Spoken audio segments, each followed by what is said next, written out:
Tijani Reinders bukan hanya sekedar nama yang enak dilafalkan, tapi juga pemain yang membuat komentator sering kehabisan napas. Bayangkan saja, ketika mereka baru selesai menyebut Tijani, bola sudah berpindah ke kakinya lagi. Seolah-olah namanya memang diciptakan untuk menguji stamina lidah dan kesabaran fans yang mencoba menyanyikan yel-yel. Lahir di Belanda, Reinders tumbuh di lingkungan yang lebih akrab dengan sepeda daripada bola. Tapi entah kenapa kakinya memilih rumput lapangan dibanding pedal.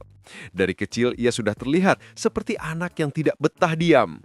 Ketika teman-temannya sibuk main game, dia malah sibuk ngedribble bola di dapur sampai ibunya hampir gila karena panci beterbangan.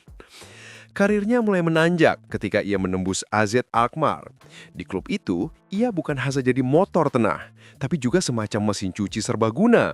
Bisa menyerang, bisa bertahan, bahkan bisa bikin lawan bingung. Kenapa pemain kurus begitu bisa tahan banting? Reinders seperti punya baterai yang tidak bisa habis, selalu lari kemanapun bola bergerak. Gaya bermainnya bisa dibilang aneh tapi efektif. Ia punya sentuhan yang halus, tapi ketika sedang ingin iseng, ia bisa melakukan umpan-umpan absurd yang membuat bek lawan terlihat seperti sedang belajar jalan. Kadang ia sengaja memperlambat tempo, lalu tiba-tiba ngegas, seperti motor Vespa yang dipaksa sprint di jalan tol.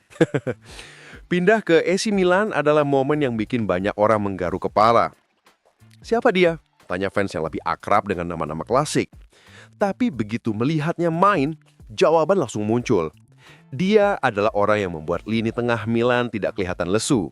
Seakan-akan Milan memberi barista lalu menyajikan espresso di dalam lapangan. Di San Siro, Reinders tidak hanya jadi pemain, tapi semacam penata musik. Ritme permainan Milan jadi seperti konser orkestra. Kadang pelan, kadang bising, kadang bikin fans berdiri lalu teriak, "Mamma Mia!" Ia mampu mengubah suasana hanya dengan satu operan yang menusuk tepat di antara bek lawan yang sedang ngantuk. Lucunya, wajahnya sering terlihat kalem, seolah-olah ia sedang berpikir soal menu makan malam daripada pertandingan penting. Tapi justru ekspresi datar itu yang bikin lawan bingung. Apakah dia serius mau menyerang atau hanya sekedar mengganti playlist Spotify di kepalanya? Reinders juga dikenal punya stamina mirip karakter video game dengan cheat code. Dari menit pertama sampai akhir, larinya tetap sama. Fans Milan sampai bercanda kalau sebenarnya dia pakai charger tersembunyi di kaosnya. Bahkan Pioli mungkin sering mengira Reinders bisa main 2 pertandingan dalam satu hari tanpa kehabisan tenaga. Di luar lapangan, ia termasuk sosok yang tenang, tidak suka bikin lama. Tidak ada cerita rambut nyetrik atau pakaian aneh. Paling banter, ia hanya terlihat seperti mahasiswa rajin yang baru pulang kuliah. Tapi justru itulah keunikannya, kesederhanaan yang kontras dengan permainan flamboyan di lapangan. Bersama tim nasional Belanda, Reinders mulai menancapkan namanya sebagai salah satu pengatur ritme masa depan. Ia bukan sekedar pelengkap, melainkan orang yang bikin lini tengah oranye lebih cair. Meski begitu, kadang ia terlihat seperti mahasiswa Erasmus yang tersesat di tengah pertandingan internasional. Tenang, bingung, lalu tiba-tiba brilian. Fans Milan sudah mulai memperlejukan. Kalau Reinders adalah aplikasi, maka ia pasti all-in-one. Bisa untuk navigasi, hiburan, sekaligus antivirus. Kadang ia muncul di kotak penalti. Kadang ia mundur jadi gelandang bertahan. Dan kadang ia entah kenapa ada di sayap. Seperti GPS yang tiba-tiba menyarankan jalan memutar. Keserbagunaan itu yang bikin banyak lawan frustasi.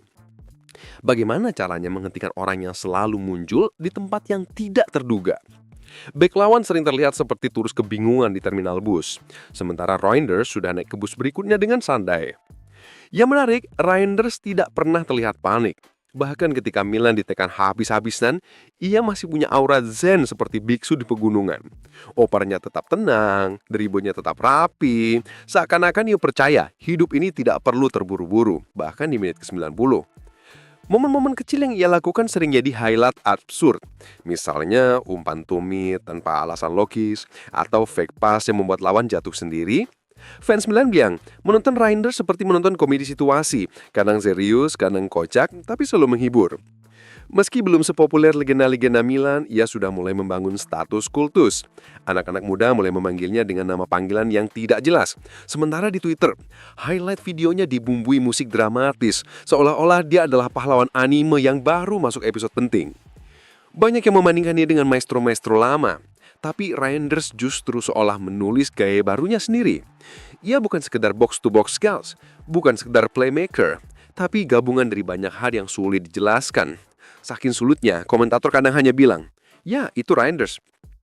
Fakta lucu lain, dia jarang terlihat marah. Bahkan ketika dilanggar keras, reaksinya seperti orang yang baru saja ditepuk bahu. Lawan jadi serba salah. Bagaimana menakut-nakuti seseorang yang bahkan tidak peduli ditabrak. Render justru bangkit lagi dan kembali lari seperti robot yang tidak punya tombol off. Di Milan, ia juga mulai jadi favorit fans karena konsistensi. Tidak banyak pemain yang langsung nyetel di Sabah, tapi Renders melakukannya dengan cara yang elegan. Fans Milan menyebutnya kopi Belanda dengan rasa Italia, campuran unik yang bikin ketagihan. Pada akhirnya, kisah Renders masih terus ditulis. Ia baru saja memulai bab penting di Milan, dengan potensi menjadi salah satu nama besar di Eropa. Yang jelas, selama ia ada, pertandingan tidak akan pernah terasa biasa saja. Karena dengan Reinders ada humor, ada keajaiban, dan tentu saja ada sepak bola yang terasa lebih hidup. Dan begitulah, Reinders bukan hanya pemain, tapi juga narasi berjalan. Setiap kali ia menyentuh bola, penonton merasa sedang menonton cerita baru. Kadang drama, kadang komedi, kadang thriller. Tapi satu pasti, kisahnya akan terus membuat dunia sepak bola tertawa sekaligus bertepuk tangan.